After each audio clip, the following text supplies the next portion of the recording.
Good morning, boys and girls.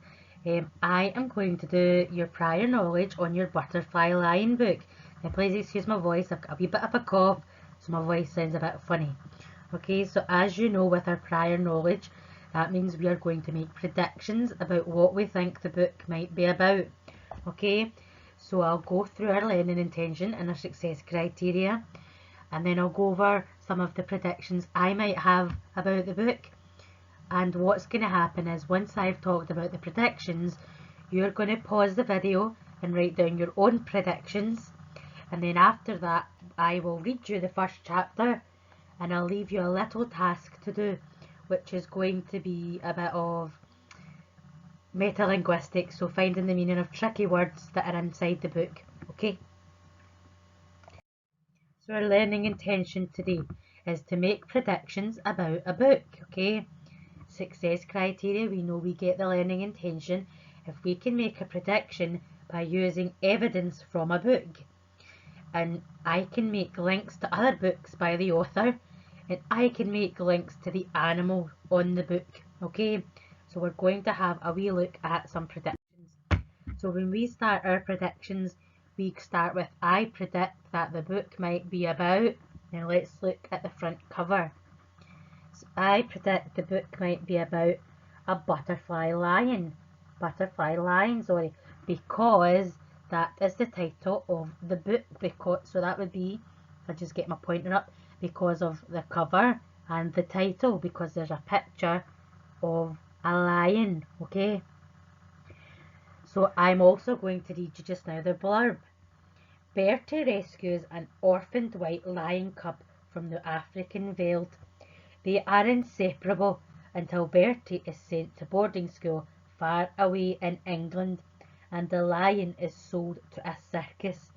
Bertie swears that one day they will see one another again, but the butterfly lion ensures that their friendship will never be forgotten. So that's quite an interesting blurb, boys and girls. So I predict this book might be about a boy called Bertie who rescues a lion because of the blurb. Okay, I predict this book might be about a boy who is in Africa and he meets a beautiful lion because of the blurb.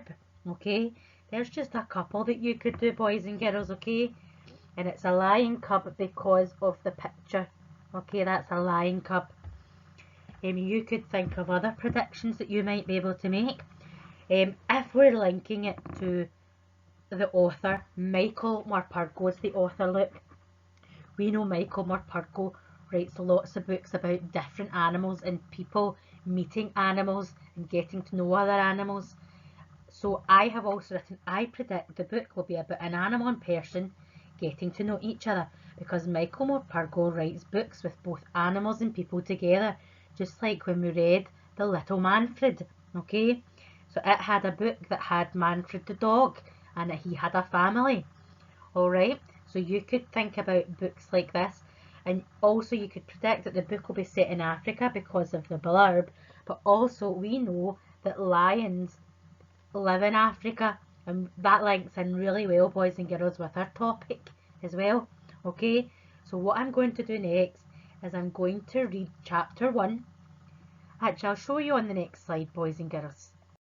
So I'm going to read you, oh, it's loading, sorry boys and girls. So I'm going to read you the next chapter, okay? The first chapter, sorry, chilblains and semolina pudding. And then you're going to do your metalinguistics, which is finding the meaning of tricky words. That's our learning intention. And we can use our strategies to help us. So what helped you? Arrow, you could read on for it to help you. You could read back. It might be a familiar word. You might have to look it up in the dictionary. And normally PD is partner discussion, or we have TD, which is teacher discussion. But we are not able to do that just now. So you can have a parent discussion instead. It can still be PD. Sorry, boys and girls, but it'll be a parent discussion, okay? So I'm going to read you our first chapter. I am so excited, boys and girls. I think this is going to be a really good one, okay? So chilblains and semolina pudding. Butterflies live only short lives. They flower and flutter for just a few glorious weeks, and then they die. To see them, you have to be in the right place at the right time, and that's how it was when I saw the butterfly lion. I happened to be just in the right place at just the right time. I didn't dream him. I didn't dream any of it. I saw him, blue and shimmering in the sun, one afternoon in June when I was young. A long time ago, but I don't forget. I mustn't forget. I promised them I wouldn't. I was 10 and away at boarding school in deepest Wiltshire. I was far from home and I didn't want to be. Excuse me. It was a diet of Latin and stew and rugby and detentions and cross-country runs and chilblains and marks and squeaky beds and semolina pudding. And then there was Bashard Beaumont, who terrorised and tormented me, so that I lived every waking moment of my life in dread of him. I had often thought of running away, but only once ever plucked up the courage to do it. I was homesick after a letter from my mother. Bashard Beaumont had cornered me in the bathroom and smeared black shoe polish in my hair.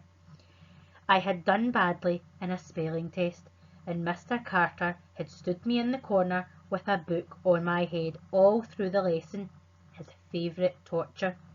I was more miserable than I'd ever been before. I picked at the plaster in the wall and determined there and then I would run away. I took off the next Sunday afternoon. With any luck, I wouldn't be missed till supper, and by that time I'd be home and free. I climbed the fence at the bottom of the school park behind the trees where I couldn't be seen. Then I ran for it. I ran as if the bloodhounds were after me, not stopping till I was through Innocents Breach and out onto the road beyond. I had my escape all planned. I would walk to the station, it was only 5 miles or so, and catch the train to London. Then I'd take the underground home. I'd just walk in and tell them I was never, ever going back. There wasn't much traffic, but all the same I turned up the collar of my raincoat so that no one could catch a glimpse of my uniform. It was beginning to rain now, those heavy, hard drops that meant there's excuse me, boys and girls, there's more of the same on the way. I crossed the road and ran along the wide grass verge under the shelter of the trees. Beyond the grass verge was a high brick wall, much of it covered in ivy. It stretched away into the distance, continuous as far as the eye could see, except for a massive arched gateway at the bend of the road. A great stone lion bestood the gateway. As I came closer, I could see he was roaring in the rain, his lips curled and his teeth bared. I stopped and stared up at him for a moment. That was when I heard a car slowing down behind me. I did not think twice.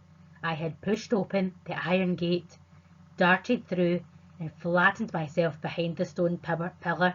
I watched the car until it disappeared round the bend. To be caught would mean a caning and 4 strokes, maybe 6, across the back of the knees. Worse, I would be back at school, back to detentions, back to Bashard Beaumont. To go along the road was dangerous, too dangerous. I would try to cut across the country to the station.